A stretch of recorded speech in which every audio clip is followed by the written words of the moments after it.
దేవుని కొరకు తృణీకరించుకొని చచ్చిపోయినట్టుగా అయిపోద్ది జీవితం. కానీ మళ్ళీ ఆయన ఏం చేస్తూ ఉంటాడు? బ్రతికిస్తూ ఉంటాడు. ఇది మన అనుభవంలోకి రావాలి.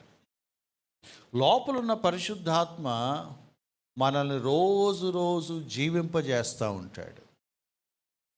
ఈ విశ్వాస జీవితాన్ని జీవించడానికి కావలసిన ఆ జీవం లోపల నుంచి ఆయన ఇస్తూ ఉంటాడు.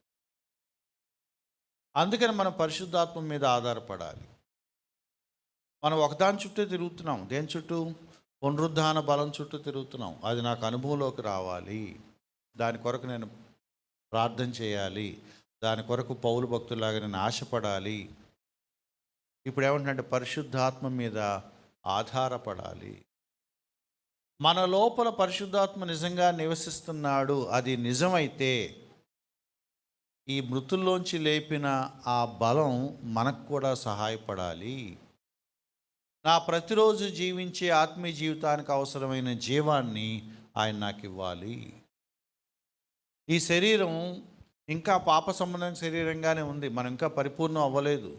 ప్రతిరోజు ఈ శరీరంలో పాపంతో మనం పోరాడుతూనే ఉన్నాం, ఘర్షణ పడుతూనే ఉన్నాం, చావునకు లోనైన శరీరాల్లోనే ఉన్నాం మనం. ఇంకా ఓ పక్క పోరాటం ఉంది, కానీ మరోవైపు దీన్ని అధిగమిస్తూ క్రీస్తు కొరకు జీవించేలాగా ఒక బలం, ఒక జీవాన్ని ఇచ్చేది ఎవరంటే మన లోపల ఉన్న పరిశుద్ధాత్మ.